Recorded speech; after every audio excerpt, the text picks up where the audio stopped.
অবশেষে বাংলাদেশ জয়ের দেখা পেল। শেষ পর্যন্ত বাংলাদেশ আবারও জয়ের মুখ দেখতে পেল।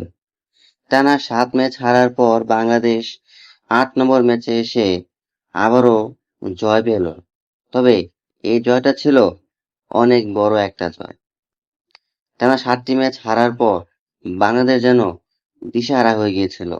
জয়ের জন্য বাংলাদেশ যেন কাতরাচ্ছিল, পাগল হয়ে গিয়েছিল। শেষ পর্যন্ত ৮ নম্বর ম্যাচে এসে ১৪ ওভার হাতে রেখে এবং ৭ উইকেটে বড় ব্যবধানে জিম্বাবুয়েকে হারালো বাংলাদেশ। তবে আজকের এই জয়টা বাংলাদেশের কেমন ছিল? আজ বাংলাদেশ জিতলো, কিভাবে জিতলো, কি কারণে জিতলো? আসুন এর আগে যে ৩টি ম্যাচ বাংলাদেশ হেরেছে সেই ৩টি ম্যাচের হিসাব দেখে নিই। সেটা হচ্ছে সেই ৩ ম্যাচে জিম্বাবুয়ে দলে ছিল ক্যাপ্টেন অ্যানগারাবা, মুজারাবানি, ব্র্যাড ইভেন্স এবং আরো একজন বোলার, তার নাম হচ্ছে নিয়ামহরি।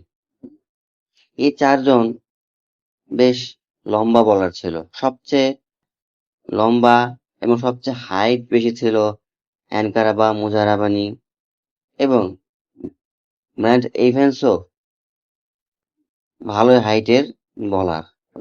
এরা প্রত্যেকেই এই উইকেটের পূর্ণ ব্যবহার করেছে। এই উইকেট থেকে যথেষ্ট পরিমাণের বাউন্স তারা তুলে নিয়েছেন। আর সেই বাউন্সে বাংলাদেশ খেলতে পারেনি। সেই বাউন্স বলগুলো বাংলাদেশ একেবারে মোকাবেলা করতে পারেনি। বাংলাদেশ যদিও ঘরের মাটিতে অস্ট্রেলিয়াকে হারিয়েছিল, তবে অস্ট্রেলিয়ার সেই দলে লম্বা বোলার ছিল না, জোরে বল করার মতো বোলার ছিল না।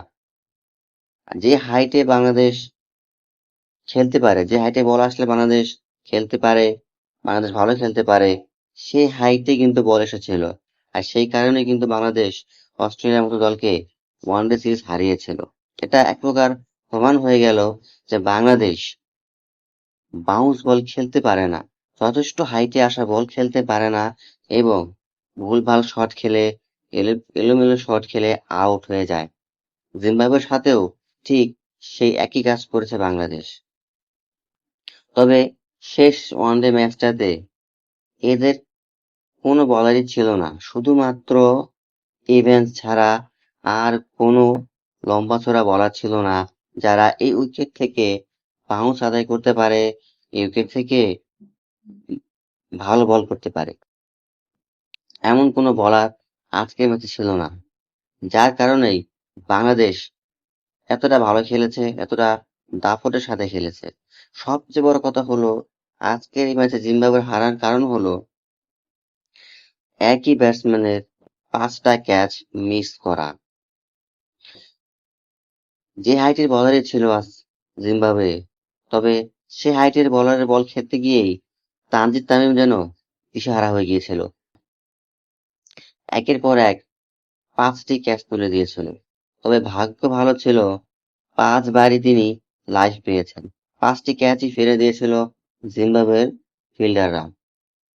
আর সেই কারণে বাংলাদেশ আজকের এই ম্যাচটা জিততে পেরেছে, এত বড় ব্যবধানে জিততে পেরেছে। তাই বাংলাদেশ আজকের এই ম্যাচটা জিতলো। আজকের এই ম্যাচটা জয়ের কতটুকু আমেজ, কতটুকু উৎসব রয়েছে।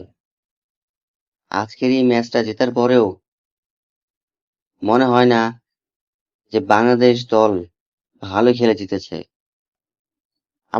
আপাতমস্তক দেখলে মনে হবে যে বাংলাদেশ অনেক ভালো ব্যাটিং করেছেন, দুর্দান্ত ব্যাটিং করেছেন। বিশেষ করে তানজিদ হাসান তামিম এবং সমু সরকার ১৫১ রানের একটি পার্টনারশিপ করেছে। কিন্তু ভালোভাবে দেখলে মনে হবে যে বাংলাদেশ এই পার্টনারশিপের মধ্যে, এই জয়ের মধ্যেও অনেক বেশি ভুল করেছেন। ফিল্ডিং এ ক্যাচ মিস করেছেন এবং জিম্বাবুয়ে তো আরো বেশি বাজে ফিল্ডিং করেছেন। সবকিছু মিলেই আজ বাংলাদেশ ম্যাচটা জিতেছে। তবে আপনাদের কি মনে হয় বাংলাদেশ আজকের এই ম্যাচটা জিতেছে?